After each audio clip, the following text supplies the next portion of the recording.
বাবুই পাখিরে ডাকি বলিছে চড়াই, কুড়ে ঘরে থেকে করো শিল্পের বড়াই।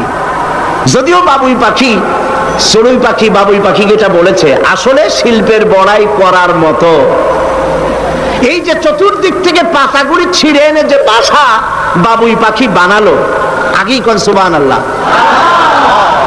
এই বাসা শুধু বাসা নয়, এর মধ্যে বেডরুম আছে, এর মধ্যে ডাইনিং রুম আছে, মাস্টার বেডরুম আছে, শুধু টয়লেট নাই। নিচ দিয়ে ঢুকবে, আবার ব্যাকডোর দিয়ে নিচের থেকে আক্রান্ত হলে ব্যাকডোর দিয়ে পালাবার ব্যবস্থাও আছে। এই বাসার ভেতরে কোন বিদ্যুৎ লাইন পিডিপি বা আরইবি কেউ লাইন দেয় নাই, ফলে বেচারা অন্ধকারে তারা স্বামী স্ত্রী কনজুগাল লাইফ লিড করবে কি করে। সেজন্য ওর মাথার মধ্যে আল্লাহ এমন বুদ্ধি দিলেন, কিছু কাদা এনে বাসার ভেতরে কাদা লাগিয়ে জোনাকি পোকা 5-6টা ধরে এনে মাথা ভিতরে ঢুকায়া পাছা বাইর করে দিয়ে রেখেছে। অটোমেটিক জিরো পাওয়ারের বাল্ব তৈরি হয়ে গেছে।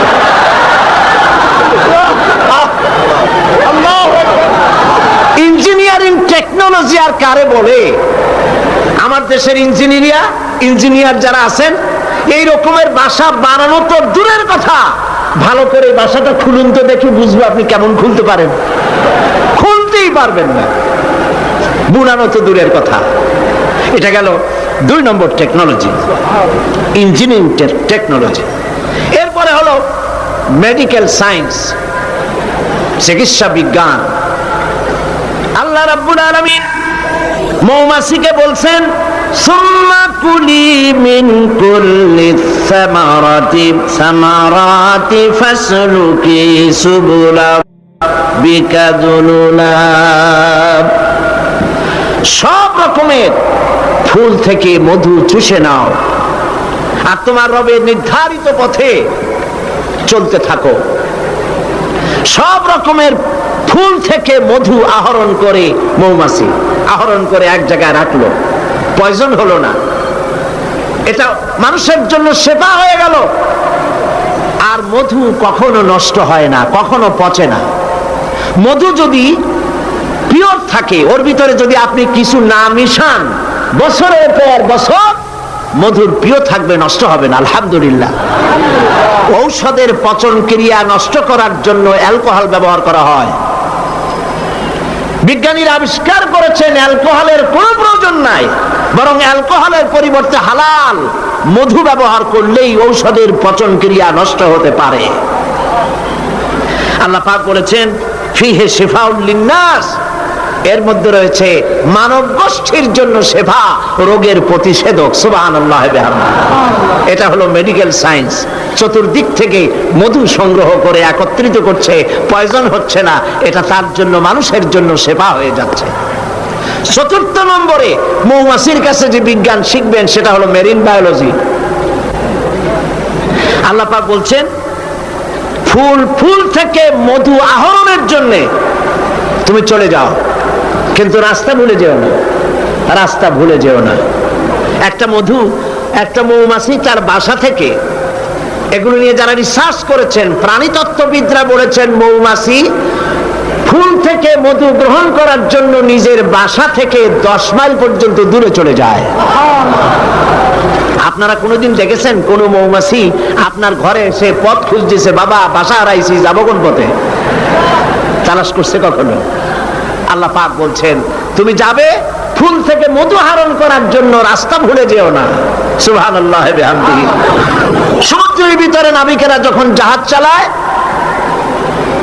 ইনল্যান্ড রিভার লাইনে, আমাদের দেশীয় নদীগুলিতে স্টিমার যখন থাকে, সামনে সার্চ লাইট থাকে, কিন্তু সমুদ্রে শিপগুলি, এদের কোনো সার্চ লাইটের দরকার নাই। সার্চ লাইট জ্বালাই দেখবে কি? পানি আর পানি, কি দেখবে? সেই জন্য তাদের জন্য প্রয়োজন হচ্ছে একটা মানচিত্র আর একটা কম্পাস। কম্পাস, মানচিত্র, রাডার, এগুলিকে ফলো করে স্টিমার শিপগুলি মহাসমুদ্রের ভেতর দিয়ে চলে, পথ হারায় না। এবার আপনি বলেন, মৌমাছি নিজের মৌচাক, এই চট্টগ্রাম কলেজের কার্নিশের নিচে তার বাসা, মধু আহরণ করার জন্য চলে গেল। এখান থেকে 10 মাইল কত দূর? বদ্দার হাট নাকি হাটহাজারি, হাটহাজারি গেছে মধু আনতে।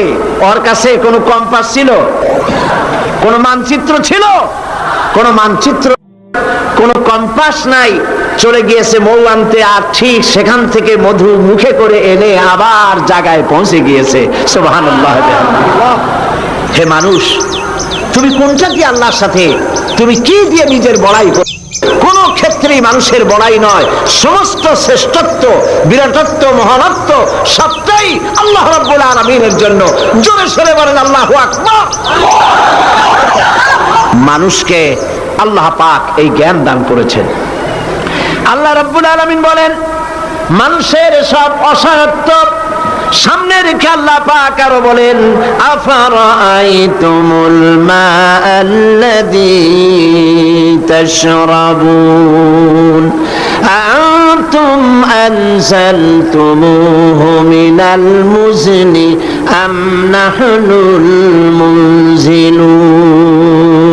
এই যে তোমরা পানি পান করো, এই পানি আকাশ থেকে নাজিল করে, তুমি করো না আমি করি? প্রশ্ন কিন্তু আমার না, প্রশ্ন কার? বলেন সবাই। এই যে পানি পান করো, এই পানি আকাশ থেকে কে নাজিল করে? তুমি করো না আমি করি? এই পানি আল্লাহ কোত্থেকে নিলেন? সমুদ্রের পানিগুলিকে বাষ্পীয় আকারে উত্থিত করে মেঘমালায় পরিণত করে সেই নোনা পানিগুলিকে এর লবণাক্ততা দূর করে আল্লাহ পানিটা যে না করলেন, সেটা কি লোনা না মিষ্টি? আল্লাহ ইচ্ছা করলে পৃথিবীর সমস্ত পানিগুলিকে শুকায় দিতে পারেন। সেই পানি আবার কে এনে দিতে পারেন আমাদের সামনে? আল্লাহ পাক পারেন। সুতরাং আল্লাহ পাক মানুষের অসহায়ত্ব দেখাচ্ছেন, তুমি আসলে অসহায়, যা কিছু পেয়েছো সব আমি তোমাকে দান করেছি। আল্লাহ পাক বলেন, লাউ নাশাউ জাআলনাহু উজাজান ফালাউলা তাশকুরুন। আমি ইচ্ছে করলে আকাশ থেকে পানিগুলি লবণাক্ত আকারে নাজিল করে দিতাম, বর্ষণ করে দিতে পারতাম। তা না করে আমি যে মিষ্টি পানি তোমাদের দিলাম, লবণাক্ততা দূর করে যে মিঠা পানি দিলাম, কেন তোমরা আল্লাহ রাব্বুল আলামিনের শুকর আদায় করো না? আল্লাহ পাক ইচ্ছে করলে পানি তো সব শুকায় দিতে পারেন, পারেন না? আল্লাহ ইচ্ছা করলে পৃথিবীর সমস্ত পানিগুলিকে শুকায় দিতে পারেন। সেই পানি আবার কে এনে দিতে পারেন আমাদের সামনে? আল্লাহ পাক পারেন। সুতরাং আল্লাহ পাক মানুষের অসহায়ত্ব দেখাচ্ছেন, তুমি আসলে অসহায়, যা কিছু পেয়েছো সব আমি তোমাকে দান করেছি। এই জন্যে ফাসাব্বিহ বিসমি রাব্বিকাল আযীম, ওই আল্লাহ পাকের বড়ত্ব, তার তাসবিহ তোমরা ঘোষণা করো। সবাই পড়েন সুবহানা রাব্বিয়াল আযীম। তুমি কত অসহায়, খুব মাতব্বরি করো, কিন্তু সমুদ্রে যাও তো। সমুদ্রে যখন মানুষ যায়, ওয়াইযা গাশিয়াহুম মাওজুন কাযুলাল, যখন সমুদ্রের ভিতরে বিরাট তরঙ্গমালার ভিতরে মানুষ যখন পড়ে যায়, আল্লাহ পাক বলেন, দল্লা মান তাদউনা ইল্লা ইয়াহু। যখন সমুদ্রের ভিতরে তুফানে পড়ে যায়, তখন আল্লাহ ছাড়া সবাইকে তারা ভুলে যায়। মানুষের আসল মর্যাদা আল্লাহ পাক দিয়েছেন, তোমাকে আমি সম্মানিত জাত হিসেবে পৃথিবীতে তৈরি করেছি, এটাই হলো তোমার মূল সম্মান। এখন আল্লাহ পাক মানুষকে যে মর্যাদা দান করেছেন, সেই মর্যাদা বুঝতে না পেরে তারা এক আল্লাহকে বাদ দিয়ে আরো অনেক খোদা তারা বানিয়ে নেয়। যারা ইসলামী সংস্কৃতিতে বিশ্বাসী নয়, ধর্মনিরপেক্ষ মতবাদে যারা বিশ্বাসী, তাদের খোদা হয় পৃথিবীতে চারটা। তারা চার ইলাহে বিশ্বাস করে। সবাই বলেন নাউজুবিল্লাহ। এই ধর্মনিরপেক্ষ মতবাদ কি এবং সংস্কৃতি মূল আমাদের কোনটি, এ বিষয়ে আমি আজকে কথা বলবো ইনশাআল্লাহ।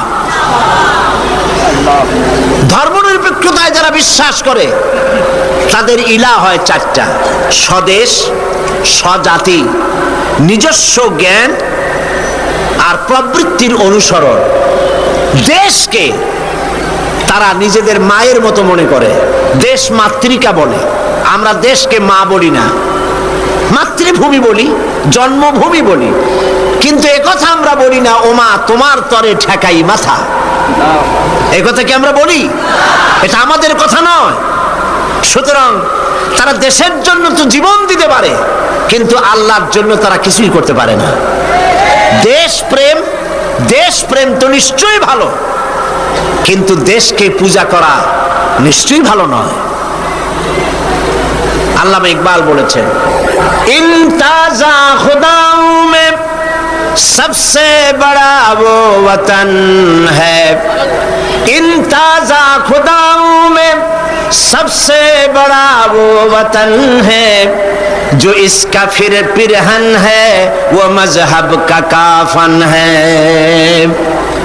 এই চার খোদার মধ্যে তাদের বড় খোদা হলো, তাজা খোদা হলো নিজেদের স্বদেশ। স্বদেশের জন্য সবই করতে পারে, কিন্তু এই দেশটি যিনি দিলেন তার জন্য একটা সেজদা দিতেও রাজি নয়। তারা দিন থেকে মজহাবকে, রাজনীতি থেকে মজহাবকে, দিনকে, ইসলামকে আলাদা ভাগ করে ফেলেছে। বিশ্বকবি এর জন্য বলেছেন, কওম মজহব সে হ্যায় মজহব জু नहीं तुम भी नहीं, कौम मजहब से है मजहब जू नहीं तुम भी नहीं, जज्बे बाहम जू नहीं महफिल अंजुम भी नहीं। ধর্মেতে হয় জাতির গঠন, ধর্ম নাই তো তুমিও নাই, নাইকো যদি মাধ্যাকর্ষণ গ্রহ সূর্য ভূমিও নাই। ধর্ম দিয়ে একটি জাতির গঠন হয়, একটি জাতির গঠন হবে ধর্ম দিয়ে। যদি জাতি থেকে ধর্মকে বিচ্ছিন্ন করা হয়, সেটা ঠিক সেইভাবে টিকতে পারে না। যেমন ল অফ গ্র্যাভিটেশন, মাধ্যাকর্ষণ শক্তি আছে বলেই চন্দ্র, সূর্য, গ্রহ, নক্ষত্র, সৌররাশি সব একটার সাথে আরেকটা আকর্ষিত হয়ে আছে। মাধ্যাকর্ষণ শক্তি না থাকলে সব যেমন ধ্বংস হয়ে যায়, যদি না মাযহাব যদি না থাকে তাহলে সেখানে মানুষও বাঁচতে পারে না, তাদের ইজ্জত নিয়ে, তাদের সম্মান নিয়ে টিকতে পারে না। কারো নিজের আইন চলবে না, কারো বানানো আইন চলবে না। আইন চলবে কার? বলেন, এই পৃথিবী কার? এই মানুষগুলি কার? আকাশ কার? জমিন কার? আইন চলবে কার? একমাত্র আল্লাহ পাকের আইন দিয়েই পৃথিবীতে শান্তি প্রতিষ্ঠা হতে পারে। আর সেই আল্লাহর আইনকে ইমপ্লিমেন্ট করার জন্য, ওইটাকে চালু করার জন্য আল্লাহ পাক মানুষকে খলিফা বানিয়েছেন। তুমি আমার প্রতিনিধি, আমার আইনকে কার্যকরী করার জন্য পৃথিবীতে তোমাকে পাঠানো হলো। এই দায়িত্ব পালন করবে পৃথিবীর মানুষেরা, তারা আল্লাহ পাকের এই আইন চালু করবে। আর এই পৃথিবীতে আল্লাহর আইন দিয়ে মানুষ পরিচালিত হতে পারবে শান্তিপূর্ণভাবে। মানুষের তৈরি করা আইন দিয়ে শান্তি পাবে না, মানুষ ইনসাফ করতে পারবে না। কারণ হচ্ছে আল্লাহর আইন আর মানুষের আইনের মধ্যে পার্থক্য দেখুন। আপনি যদি কাউকে, এই চট্টগ্রাম শহরের কাউকে যদি আপনি 50,000 কমলা দিলেন, এই কথা বলে যেই কমলাগুলি চট্টগ্রাম শহরের 8 বছরের নিচে বাচ্চাদেরকে একটা একটা করে আপনি বিতরণ করবেন, এই কথা বলে যখন তাকে যাওয়া হলো, তিনি যখন এই কমলাগুলি বিতরণ করতে যাবেন, তখন দেখলেন যে এই ছেলেদের মধ্যে তার নিজের ছেলে আছে, তার ছেলে আছে, তার ভাইয়ের ছেলে আছে। এইটা যখন দেখবেন, তখন অন্যের ছেলের চাইতে নিজের ছেলেকে, বোনের ছেলেকে 2-4টা বেশি দিতে ইচ্ছে করবে নাকি? করবে কিনা? সামান্য কমলা বিতরণ করতে গিয়ে যদি এই রকমের পক্ষপাতিত্ব, দলীয়করণ, আত্মীয়করণ ইত্যাদি করতে যদি ইচ্ছে করে, তাহলে এমন লোকদের হাতে আইন তৈরি করতে দিলে তারা তো সমস্ত মানুষের উপরে ইনসাফ কিছুদিন করতে পারবে না। সেই জন্য আল্লাহ রাব্বুল আলামিন আইন তৈরি করার দায়িত্ব নিজেই নিয়েছেন। আইন আল্লাহ পাকের, সে আইনের কিতাবের নামই হচ্ছে কোরআন।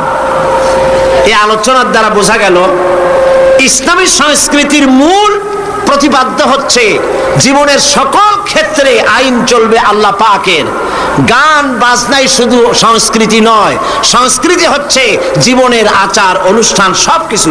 একটি জাতির বেঁচে থাকার প্রাণ শক্তি তার সংস্কৃতি। এরা এরা কি করলো দেখেন, বর্ষবরণে আমরা আপত্তি করি না। আপনি বছরের প্রথম দিন আল্লাহ আল্লাহ করবেন, অসুবিধা কি? আপনি মুনাজাত করেন, আয় আল্লাহ বিগত বছরে যত গুনাহ করছি, এই যে পয়লা বৈশাখ আসতেছে না, আপনি বলেন আল্লাহ এই গত বছর যত গুনাহ করেছি মাফ করে দাও, আগামী বছরটা নতুন বছরটা আমার জন্য ভালো করো। এই ধরনের দোয়া করলে ভালো হইতো না?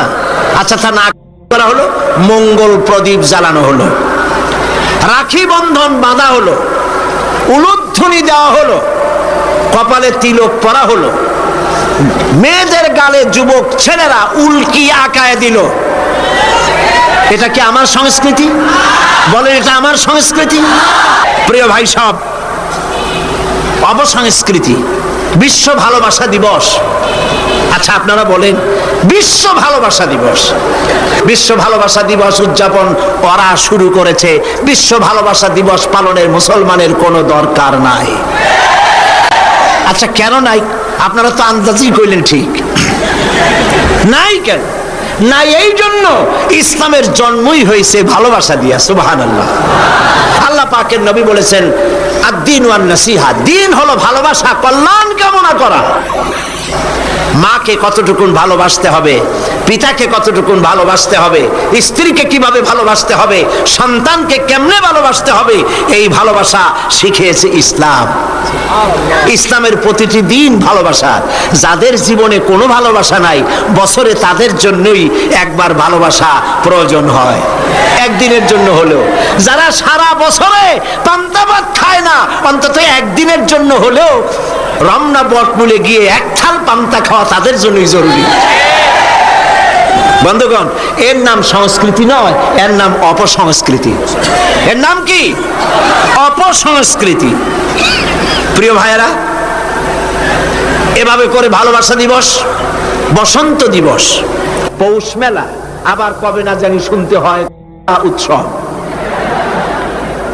এইসব উৎসব ভালোবাসা উদযাপন সাথে ইসলামের কোন সম্পর্ক নাই, পরিষ্কার কথা। এরপরে আমার একটি বক্তব্য নিয়ে তারা পত্রপত্রিকায় অনেক লিখেছেন, আমি আজকে সেই কথা পরিষ্কার করতে চাই। এটিও একটি অপসংস্কৃতি।